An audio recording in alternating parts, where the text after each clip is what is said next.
दोस्तों नमस्कार। आशा है कि आप अच्छे होंगे, आपका दिन खुशी से गुजरे। इसी के साथ इस वीडियो का शुभारंभ करते हैं। ये हमारी किताब है lament of Sinjar, tears of Yazidi women. किस तरह अबू बकर अल बगदादी ने कुरान की आयतें पढ़कर यजीदी औरतों के साथ बलात्कार किया, क्योंकि कुरान में और इस्लाम में इस बात की इजाज़त है कि गैर मुस्लिम औरतों को लूटकर उनके साथ बलात्कार किया जा सकता है। जिस तरह की इनके रसूल मोहम्मद बिन अब्दुल्ला ने बनु कुरैज़ा औरतों के साथ उनको बाज़ारों में बेचा और उनके साथ अपने साथियों से और स्वयं इस तरह की हरकतें की। तो हम जैसे कि आज का पार्ट 2 है आदम।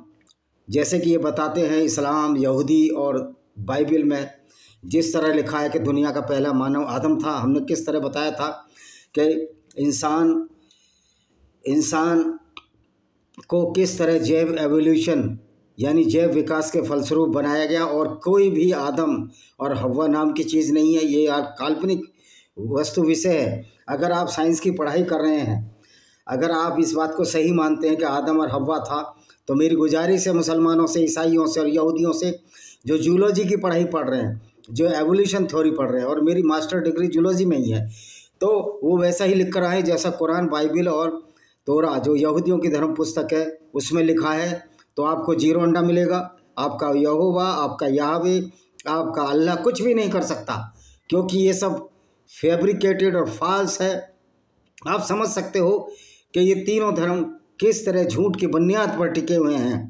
अगर कोई कहता है ब्रह्मा और मनु से सारी औलादें पैदा हुई हैं, तो ये भी साइंस ने इसको भी डिसअप्रूव किया है।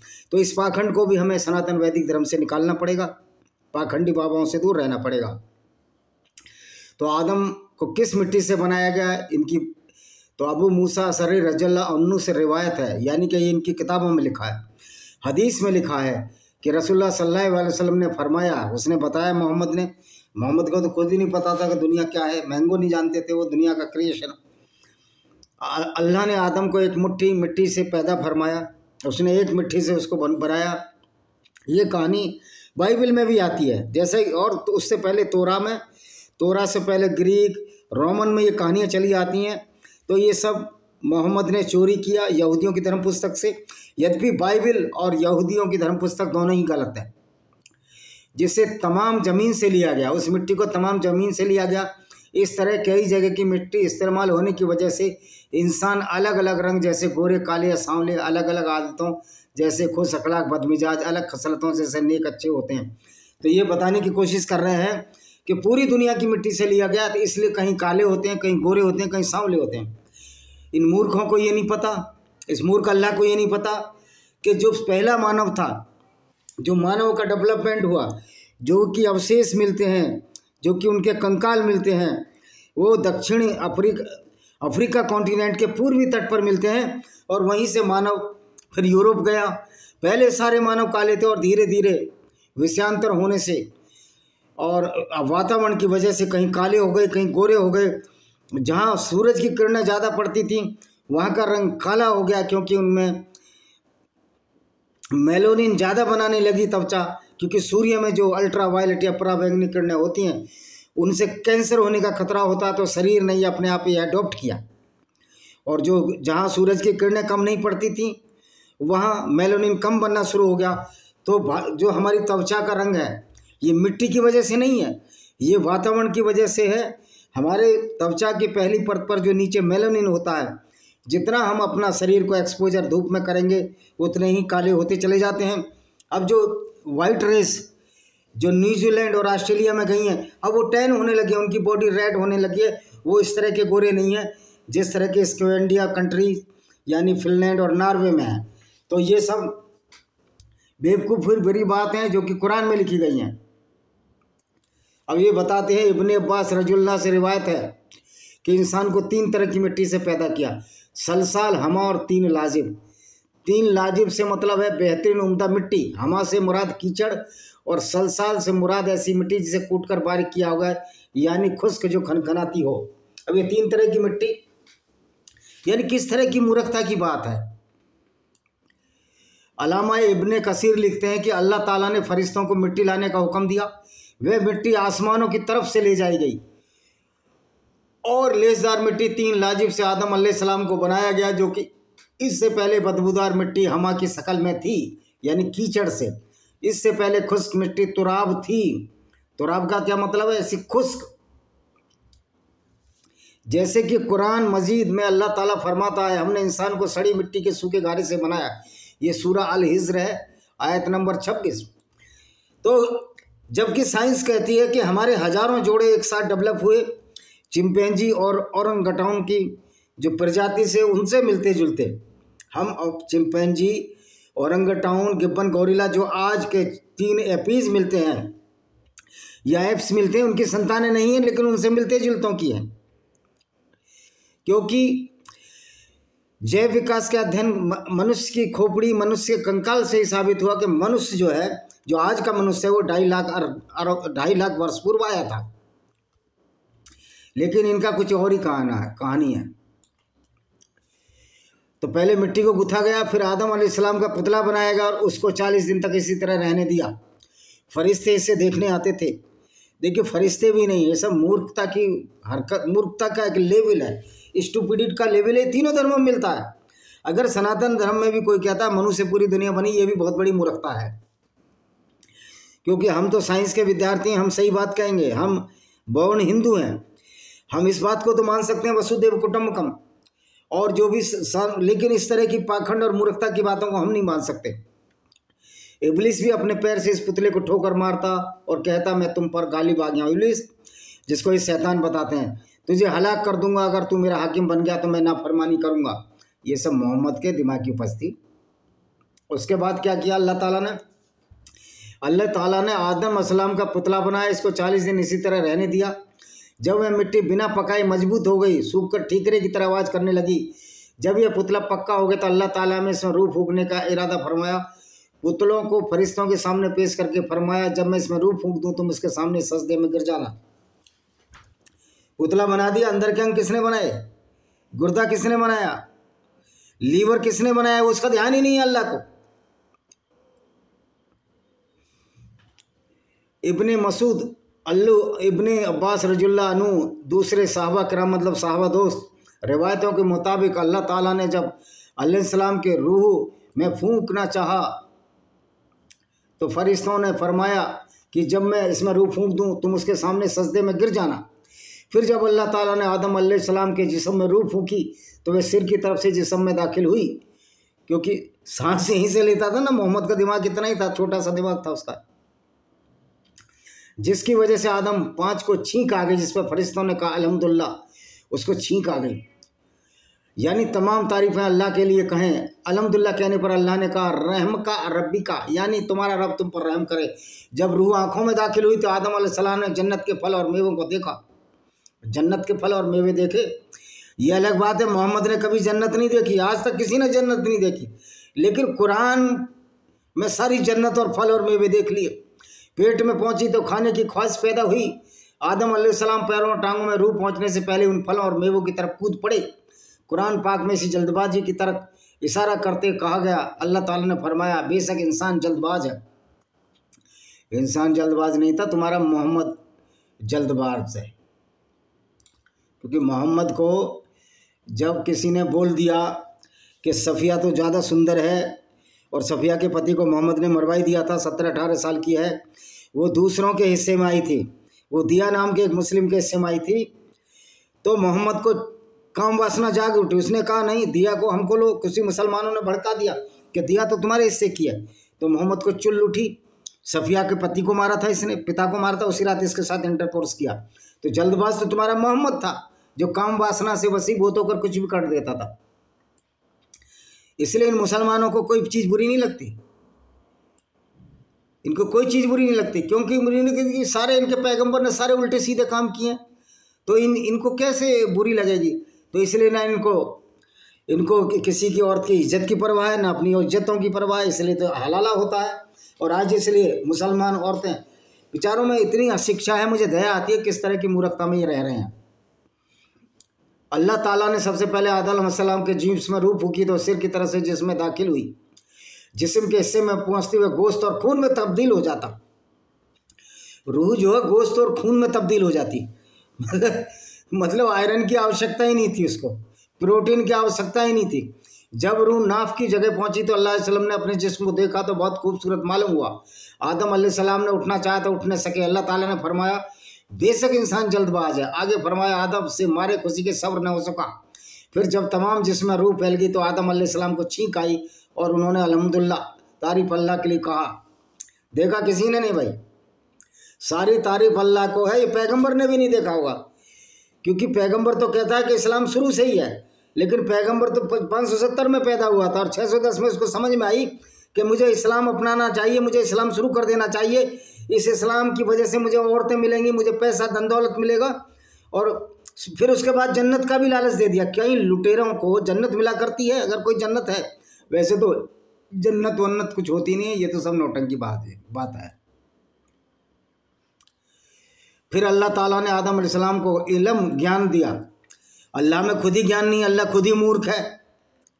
अल्लाह एक खुद मूर्ख है। अल्लाह ये जानता नहीं कि धरती जो चादर की तरह नहीं गोल है, तो अल्लाह आदम को क्या ज्ञान देगा? तो ये सारी झूठी कहानी है। तमाम चीज़ों के नाम सिखाए कुरान पाक में, और अल्लाह ताला ने आदम अलैहिस्सलाम को तमाम नाम सिखाए। सूरह अल बकरा आयत 31। और सारे नाम मज़े की बात है, वही नाम है जो अरब में है। वही फलों के नाम आपको कुरान में मिलते हैं, खजूर पजूर जो अरब में है, सूखे मेवे अरब में। बाकी हम का तो जिक्र ही नहीं है, क्योंकि अल्लाह को भी नहीं पता, मोहम्मद को भी नहीं पता। और अल्लाह तो वैसे ही मोहम्मद ने बनाया था, अल्लाह तो मोहम्मद का बच्चा है। हज़रत इब्न अब्बास रज़ी अल्लाह आयत इसकी तफसीर बयान करते फरमाते हैं अल्लाह ने आदम अलैहिस्सलाम को हर चीज़ का नाम सिखाया, यहाँ तक कि जिस्म से हवा खारिज होने का नाम तक सिखाया। तमाम छोटी और बड़ी चीज़ों के नाम जाते और सिफाती दोनों तरह के नाम सिखाए। तमाम कामों के नाम, जैसे इब्न अब्बास का कौल है, गूंज का नाम भी सिखाया। हवा खारिज होने को यहाँ पाद बोलते हैं हिंदी में, अरबी में कुछ और बोलते हैं। तो भाई उसको तो अरबी सिखाई, क्योंकि मोहम्मद अरबी जानता था। और ये आदम की जो कहानी है, मोहम्मद ने चोरी कर ली बाइबल से, तो सारा चोरी की चीज़ है। अल्लाह ताला ने आदम को तमाम नाम सिखाकर फरिश्तों के सामने पेश किया और फरमाया अगर तुम सच्चे हो तो इन चीज़ों के नाम बताओ। फरिश्ते ने कहा अल्लाह तेरी जात पाक है, हमें तो सिर्फ इतना ही इल्म है कि जितना तुमने हमने सिखाया, पूरे इल्म और हिकमत वाला तू ही है। अल्लाह ने आदम अलैहिस्सलाम से फरमाया इनके नाम बता दो। जब इन्होंने बता दिए तो फरमाया क्या मैंने पहले नहीं कहा था कि ज़मीन आसमान का गैब मैं ही जानता हूँ, और मेरे इल्म में जो तुम जाहिर करते हो और छिपाते हो। ये सूरह अल बकरा की आयत नंबर 31 से 33 है। तो इस तरह की मूर्खता भरी बातें हैं इसमें। यहाँ इस बात पर बयान हो रहा है कि अल्लाह ताला ने खास इल्म के जरिए आदम अलैहिस्सलाम को फरिश्तों पर फजीलियत दी, यानी वरीयता दी। ये वाक़या फरिश्तों के सजदा करने के बाद का था। उसने कहा कि सब आदम को सजदा करो। अल्लाह ताला ने फिर इन चीज़ों को फरिश्तों के सामने पेश किया और फरमाया अगर तुम अपने कौल में सच्चे हो तो इन चीज़ों के नाम बताओ। फरिश्ते ने यह सुनते ही अल्लाह ताला की बड़ाई पाकीज़ की। अब अल्लाह ताला पाकीज़ है, पवित्र है। जो जिनका पैगंबर इतना पवित्र हो, जो काफिले लूटता हो, सर्टिफाइड लुटेरा हो, पवित्र कैसे हो सकता है अल्लाह? क्योंकि अल्लाह तो मोहम्मद ने ही बनाया था। जब मोहम्मद ही पवित्र थे, वो भी पवित्र है। और कहा हमें एक खुदावंद इतना ही इल्म है जितना तुमने हमें दिया, तमाम चीज़ों को जानने वाला तो परवरदिगार तू है। फिर अल्लाह ताला आदम अलैहिस्सलाम की तरफ मुतवज्जो हुआ, उन्होंने उसकी तरफ देखा, मुतवज्जा हुआ और फरमाया बता इन चीज़ों के नाम बता दो। अपने तमाम चीज़ों के नाम सही सही बता दिए। इसी तरह आदम अलैहिस्सलाम की बस्तरी फरिश्तों पर जाहिर हो गई। अल्लाह ताला ने फरमाया देखो मैं तुमने इससे पहले ही कहा था हर खुले और छुपे दिल का मैं ही जानने वाला हूँ। मतलब है कि इब्लीस के दिल में छिपे तबक्कुर यानी घमंड और गुरूर को मैं ही जानता हूँ। और फरिश्तों ने जान लिया आदम अलैहिस्सलाम को इल्म और फजल के जरिए हम पर फजीलत और बढ़ते। फरिश्ते जानने लगे कि जो आदम है, जो इंसान का बाप है सबका, हमारा बाप नहीं है आदम ना आदम बाप ना हव्वा बाप, इनको हम मानते जूते। ऐसों को जो हमारे गैर मुस्लिमों को कत्ल करने की बात करे, ऐसे अल्लाह और पैगंबर हमारे ऐसी तैसी जाए। अब फरिश्तों के सामने इब्लिस का घमंड जाहिर हो गया। शैतान ने कहा मैं तो सजदा नहीं करूँगा। उसने घमंड और सरकशी में कमर बांध ली तो अल्लाह ताला ने उस पर लामत फैलाई। आसमान और ज़मीन की हुकूमत उससे छीन ली, जन्नत की पहरेदारी से भी हटा दिया। फरमाया तू मरदूद है, जन्नत से निकल जा, अब क़यामत तक के लिए तुझ पर लानत है। वो क़यामत वयामत कुछ नहीं आने वाली, मोहम्मद ने कहानी गढ़ी थी। इसके बाद अल्लाह ने हज़रत आदम अलैहिस्सलाम को जन्नत में रहने का हुक्म फरमाया। इन पर ऊँग डाल दी, यानी उन पर नींद आ गई। फिर इनकी बाएं पसली में से एक पसली लेकर हव्वा अलैहिस्सलाम को पैदा फरमाया। अब ये बताओ पसली से लगाया तो उसको मिट्टी के गारे से क्यों नहीं बनाया? और फिर दो जोड़े क्यों नहीं बनाए? क्योंकि इनके भाई बहन ही आपस में संभोग करने लगे। इस मूर्ख अल्लाह को ये नहीं पता था, साइंस ने सिद्ध कर दिया कि आपसी भाई बहन के रिश्ते में संतान कमजोर होती है और ये अच्छी चीज नहीं है। तब अल्लाह ताला ने इस पर लानत फरमाई और ज़मीन की हुकूमत उससे छीन ली और जन्नत की पहरेदारी से भी हटा दिया और फरमाया तू मरदूद है। इसके बाद अल्लाह ने हज़रत आदम इस्लाम को जन्नत में रहने का हुक्म फरमाया। इस पर ऊँग डाल दिया, यानी नींद आ गई, सुला दिया उसको। फिर उसकी बाईं पसली एक पसली लेकर हवा का पैदा फरमाया, पसली भी निकाल ली उसने और पता भी नहीं लगा, खून भी नहीं निकला। भाई वाह, तुम्हारा ये अल्लाह कितना झूठ। जब आदम सोकर उठा तो अपने सरिया ने एक औरत को खड़ा देखा, वो बड़ी औरत बना दी, 40 दिन उसका पुतला भी नहीं सुखाया। यानी सारा झूठ गढ़ दिया। जो मोहम्मद का दिमाग छोटा सा था ना, अनपढ़ आदमी था, वो झूठ गढ़ दिया जिसकी आज पोल खुल रही है। उन्होंने पूछा तुम कौन हो? कहा एक औरत। फिर उसने पूछा किसके लिए पैदा की हो? वे कहने लगी ताकि मुझसे सुकून हासिल कर सको। जब फरिश्तों को खबर हुई तो औरत को देखने आए और कहा ये आदम, इसका नाम क्या है? आदम अलैहिस्सलाम ने जवाब दिया हव्वा। फिर उन्होंने पूछा ये नाम क्यों रखा? इसलिए कि हड़ यानी जिंदा माँ इंसान से पैदा की गई। इसके बाद अल्लाह ताला ने फरमाया तुम और तुम्हारी बीवी जन्नत में रहो, जहाँ से चाहो खूब दिल खोल कर खाओ, लेकिन इस दरख्त के पास मत जाना कि हद से बढ़ने वाला में हो जाए। यही कहानी बाइबल में भी झूठ लिखा हुआ है। सूरह अल-बकरा आयत 2 चैप्टर का 34 से 35 यही कहती है। अल्लाह ताला ने हज़रत आदम अलैहिस्सलाम, हव्वा अलैहिस्सलाम को जन्नत में ठिकाना अता फरमाया। उन्हें हर तरह की आज़ादी फरमाई सिवाय एक दरख्त यानी एक वृक्ष के पास जाने से। उन्होंने अल्लाह के आदेश के मुताबिक उस दरख्त के पास जाने से खुद को रोका। फिर उनके दिल में शैतान ने बसवसा डाला, यानी शैतान ने उनको गुमराह किया। आखिरकार दोनों से खता गलती होगी, जिसका अल्लाह ताला ने फरमाया। कुरान पाक नहीं है, कुरान बदमाश है, कुरान शरीफ भी नहीं है, कुरान बदमाश में अल्लाह ताला ने इरशाद फरमाया तो शैतान ने उन्हें इस दरख्त के जरिए फुसलाया, जहाँ वो रहते थे वहाँ से उन्हें अलग कर दिया और हमने फरमाया तुम सब नीचे उतरो। सबको नीचे फेंक दिया बेचारे को। मतलब इस्लाम में बुद्धि की जरूरत ही नहीं है, मूर्खता की हद है। तो वो फल खाने लगा, अभी फल खाना शुरू किया था, जन्नती लिबास उतर गया। वे दोनों पत्तों से अपना सतर ढांपने लगे, शरीर ढांकने लगे, शर्मिंदा होकर इधर उधर भागने लगे। अल्लाह ताला ने फरमाया आदम क्या मुझसे भागते हो? आदम ने अर्ज किया नहीं ए मेरे रब, बल्कि तुझसे मैं हया शर्म करता हूँ। अल्लाह का ताब नाजिल हुआ, ए आदम क्या मैंने तुम्हें उस दरख्त के पास जाने से मना नहीं किया? क्या मैंने तुम्हें खबरदार नहीं किया? शैतान तुम्हारा खुला दुश्मन है। हज़रत आदम अलैहिस्सलाम फ़ौरन अपनी गलती का एहसास करते हुए सजदे में गिर गया और नदामत से अर्ज करने लगा, मतलब विनती करने लगा, हे परवरदिगार, हमने अपनी जानों पर जुल्म किया। अगर आपने अपने फजल यानी दया और करम से हमें माफ़ ने फरमाया, हम पर रहम ने फरमाया तो हम नुकसान उठा जाएंगे, यानी खसारा हो जाएगा। ये सूरह अल अराफ की आयत नंबर 33 है। अल्लाह ताला ने सबके दिलों में हाल जानता, हज़रत अलैहिस्सलाम के दिलों की कैफियत को अच्छी तरह जानता था, अपने आप को माफ़ फरमा दिया। लेकिन अल्लाह को आइंदा के लिए दुनिया को आबाद करना था और नस्ल इंसानी को बढ़ाना था, इसलिए अल्लाह ताला ने हज़रत आदम अलैहिस्सलाम और हव्वा अलैहिस्सलाम को कम दिया तुम ज़मीन पर उतर जाओ, वहीं पर रहो। यह बात हमेशा याद रखो, शैतान तुम्हारा खुला दुश्मन है। ओ भाई, ना अल्लाह आदम बना ना कुछ बना, इंसान डेवलप हुआ। अल्लाह की औकात नहीं कि दुनिया बना सके। हज़रत कतादा रजुल्ला और इब्ने अनरास रजुल्ला ये हदीस है कि मुताबिक आदम अलैहिस्सलाम को सबसे पहले भारत की ज़मीन पे उतारा गया। अब ये कहते हैं भारत की ज़मीन पे उतारा गया, क्योंकि भारत अभी कहते हैं श्रीलंका, क्योंकि हम यहाँ पढ़ रहे हैं तो भारत की ज़मीन पर उतारा गया। और कोई ऐसा नहीं था, सबसे पहला मानव बना तो अफ्रीका में बना, तो ये आदम की उत्पत्ति झूठ है। हज़रत रजुल्ला समझाते हैं आबोहा के लिए एतबार से बेहतरीन जगह हिंद है, इसलिए आदम अलैहिस्सलाम को वहीं उतारा गया। अब वहाँ कोई कहता ये सब झूठ कहानियाँ गढ़ रहे हैं अपनी। हज़रत इब्ने अनस रजुल्ला के मुताबिक हज़रत हव्वा अलैहिस्सलाम को जिद्दा अरब में उतारा गया। दूसरा कहता जिद्दा में उतारा गया। जिस मैदान में हव्वा अलैहिस्सलाम आदम अलैहिस्सलाम से मिलने आगे बढ़ी उसे मैदान मुजद्दफला का नाम दिया गया, और जिस जगह का आदम अलैहिस्सलाम और हव्वा अलैहिस्सलाम ने एक दूसरे को पहचाना उसे अराफात का नाम दिया गया। वो उसी की पसली से बनी है कि बुद्धि नहीं दी थी। तो इस्लाम बुद्धि वाले है ही नहीं, इस्लाम तो मूर्खों के लिए है। हज़रत इब्ने अब्बास रज़ियल्लाहु की रिवायत है कि सब पहले आपको एक पहाड़ की चोटी की तरफ उतारा गया, फिर उसके दामन की तरफ उतारा। ज़मीन पर मौजूद तमाम मखलूक जैसे जिन्न, जानवर, परिंदे वगैरह का मालिक बनाया गया। जब आप पहाड़ की चोटी की तरफ से नीचे उतरे तो फरिश्तों की मुनाजात की आवाज़ें आपकी पहाड़ की चोटी से सुनना आना बंद हो गए। जब आपने ज़मीन की तरफ निगाह उठाई तो दूर तक फैली हुई ज़मीन के अलावा कुछ नहीं नजर आया।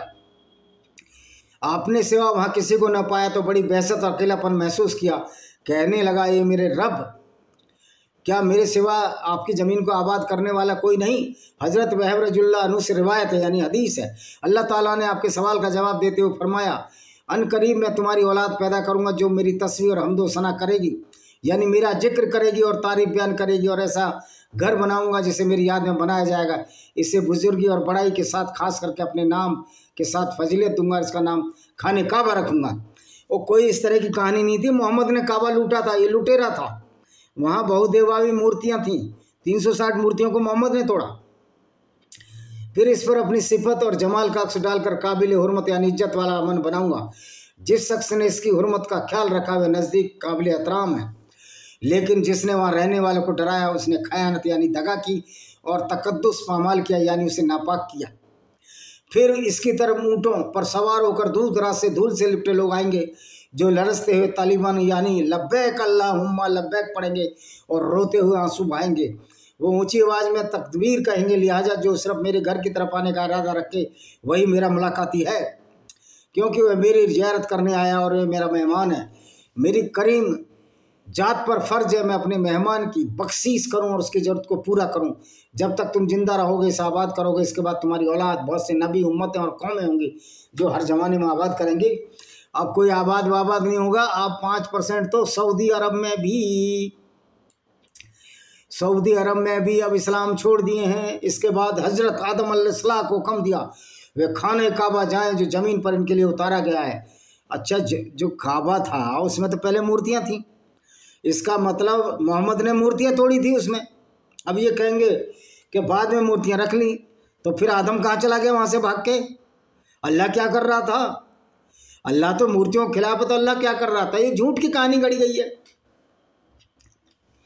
उसका तवाफ परिक्रमा करें जैसे अर्श पर फरिश्तों को करते देखा है। उस वक्त काबा एक याकूत या मोती की शक्ल में था। बाद में जब नूह अलैहिस्सलाम की कौम पानी के सैलाब का अजाब नाजिल हुआ, ये कहते हैं कि पूरी दुनिया डूब गई। मैं कहता हूँ कितना भी पानी बरस जाए, नेपाल में पानी नहीं आ सकता, हिमालय की चोटी, कश्मीर, उत्तराखंड और इनमें पानी भर ही नहीं सकता। तो ये झूठ है, ये मोहम्मद का झूठ था। मोहम्मद को पता ही नहीं था। मोहम्मद मैंगो जानता था इस्लाम का। वो तो इस्लाम उसने मूर्खतापूर्ण शुरू किया। उसके अरबी लोग जो थे, बद्दू थे, वो इसको पैगंबर बना लिया कि मैं पैगंबर हूँ। जिस तरह गाँव में गुंडे बदमाशों का एक सरपंच हो जाता है जो लूटपाट करता है, जिस पर ज़्यादा ज़मीन होती है गरीबों को ढाते थे, ऐसे ही मोहम्मद था। एक अत्याचारी क्रूर था ये। तो पानी कभी भी नहीं भर सकता। रिवायत है कि अल्लाह अलैहिस्सलाम हिंद से बाहर निकले और उस घर को जाने का इरादा किया और खाना काबा पहुँचकर तवाफ किया। हिंद से बाहर निकले। अब क्या आएगा ना याद में, इसकी गर्दन काट देंगे हम साले की। ये अल्लाह आ गया और अल्लाह का पैगंबर यहाँ आ गया। तो हज के सब अरकान अदा किए। इसके बाद अराफात, क्योंकि अल्लाह तो है ही नहीं ना, मोहम्मद मर गया। और जो मोहम्मद की फौज छोड़ गया, जो गुंडागर्दी करते हैं, उनको इस्लाम के मानने वाले बिलीवर हैं जो कि इस्लामिक टेररिज्म फैला रहे हैं। ये झूठी कहानियाँ गढ़ रखी हैं सब जगह। इसके बाद अराफात के मैदान में आदम अलैहिस्सलाम, हव्वा अलैहिस्सलाम की मुलाकात हुई। दोनों ने एक दूसरे को पहचान लिया। फिर मुज़दफ़ा में एक दूसरे के करीब हुए। अब ये हज़रत आदम की कितनी लंबाई थी? इब्ने अबी हातिम ने फरमाया रसूलुल्लाह सल्लल्लाहु अलैहि वसल्लम फरमाते हैं अल्लाह ताला ने हज़रत आदम अलैहिस्सलाम को गहरे रंग, लंबे कदकार, ज़्यादा बालों वाला बनाया था। क्या मोहम्मद ने देखा था? क्या मोहम्मद था जब पैदा हुआ था? फिर ये हज़रत आदम की कहानी इसको कहाँ से मिली? तो ये सब झूठ है। इतना झूठ है, मोहम्मद से बड़ा कोई झूठा नबी नहीं। अल्लाह का जो तसव्वुर था मोहम्मद ने अपने दिमाग से उपज किया, उसको अपना फ़ायदा था। तो आप ये देखिए कि किस तरह की मूर्खता इस कुरान में भरी पड़ी है, कुरान की किताबों में भरी पड़ी है, और किस तरह की वायलेंस भरी पड़ी है इसमें। और इतना बेवकूफ़ बनाया गया है कि लोगों को लगता है कि दुनिया आदम से पैदा हुई है। कोई हजरत आदम नहीं था, कोई हव्वा नहीं थी। ये झूठ और परिकल्पना है और लोगों को बेवकूफ़ बनाया जा रहा है। तो आप इस वीडियो को ज़रूर देखो। ये दूसरा भाग है मेरा। फिर तीसरा भाग हम कल बताएंगे किस तरह झूठ पर झूठ गढ़ाया गया अल्लाह के नाम पर और आदम के नाम पर। और ये झूठ यहूदियों में बाइबल में और यहूदियों की धर्म पुस्तक तोरा, जो बाइबल का ओल्ड टेस्टामेंट भी है, उसमें भी मिला गया है। तो इस झूठ का हम पर्दाफाश करते रहेंगे, इनके झूठ का पर्दा खोल करते रहेंगे। और साइंस ने प्रूव कर दिया है कि कुरान, बाइबल और तोरा तीनों झूठ और कपट और षड्यंत्र पर हैं, लोगों को बेवकूफ़ बना रही हैं। ये कहानियाँ हैं आदम की, कहीं एडम बोला जाता है, कहीं आदम बोला जाता है उसको अरबी करके। तो इसी के साथ हम इस वीडियो को विराम देते हैं। वंदे मातरम, जय हिंद, आपका दिन शुभ हो।